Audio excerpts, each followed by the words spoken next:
Cafe वाले उस एक दिन को बीते पूरे 2 साल हो चुके थे।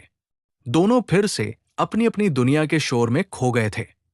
जिमिन अब दुनिया का एक बड़ा और जाना माना डांसर बन चुका था और यूंगी का म्यूजिक हर बड़े शहर की गलियों में गूंजता था। लेकिन उस एक दिन की याद आज भी दोनों के दिलों में एक शांत कोने में महफूज थी।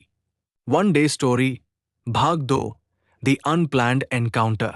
जिमिन एक बहुत बड़े इंटरनेशनल डांस कॉन्सर्ट के लिए पेरिस में था। हफ्तों की लगातार रिहर्सल और लाइट्स की चकाचौंध ने उसे शारीरिक और मानसिक रूप से थका दिया था।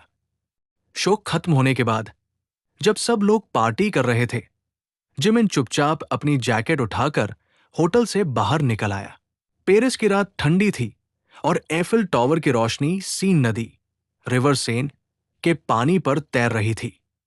जिमिन नदी के किनारे बने एक पुराने पुल पर आकर रुक गया।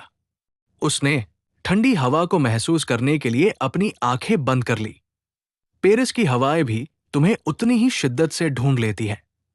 जिमिन जिमिन की आंखें झटके से खुली। उसने मुड़कर देखा। कोट पहने, हाथों में कॉफी के 2 कप लिए यूनगी खड़ा था। उसकी आंखों में वही पुरानी गहरी चमक थी। तकदीर का खेल। जिमिन हैरान रह गया। ह्योंग, आप यहां कैसे?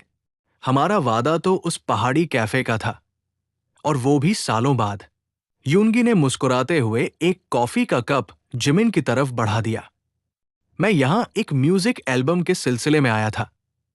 होटल के कमरे में दिल नहीं लगा, तो बस यूं ही टहलने निकल आया।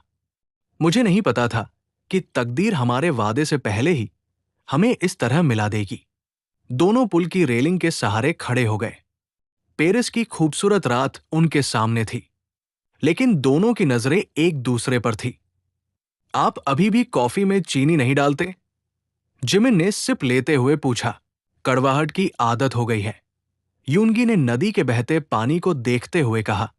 पर जब तुम्हें देखता हूं तो लगता है जिंदगी में थोड़ी मिठास बाकी है। खामोश दर्द और सुकून।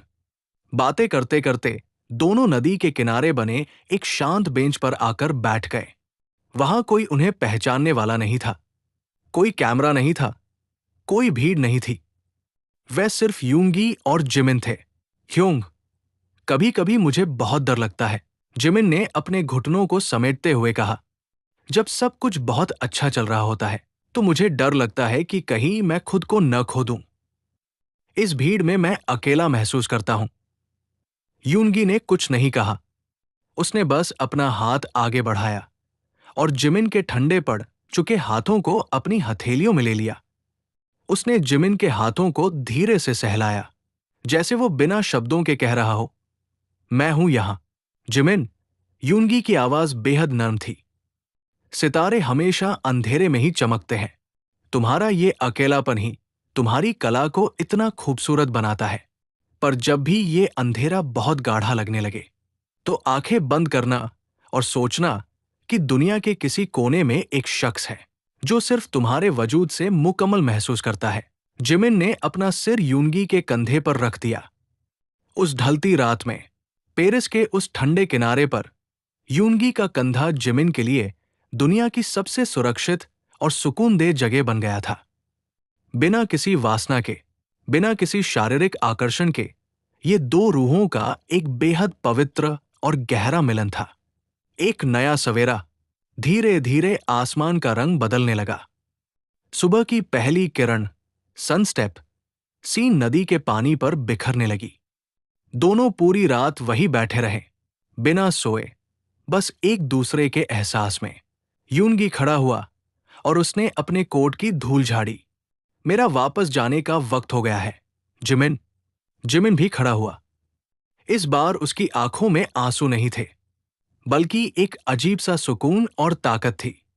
ह्योंग, जिमिन ने मुस्कुराते हुए कहा, क्या हम अपने उस एक दिन वाले वादे को बदल सकते हैं? यूनगी ने भौहें सिकोड़कर पूछा। कैसे? अब से हम किसी खास दिन का इंतजार नहीं करेंगे। जब भी जिंदगी हमें थका देगी, तकदीर खुद हमें इस तरह किसी मोड़ पर मिला देगी। और अगर तकदीर भूल गई, तो मैं तुम्हें ढूंढ लूंगा। यूनगी के चेहरे पर एक दुर्लभ और खूबसूरत मुस्कान आ गई।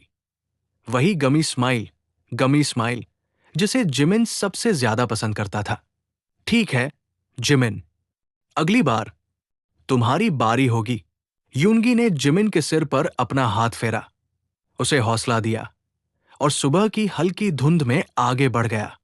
जिमिन ने गहरी सांस ली, कॉफी का आखिरी घूंट पिया और एक नई ऊर्जा के साथ अपने होटल की तरफ चल पड़ा। उसे पता था कि वो अब कभी अकेला नहीं है। Wait for next part.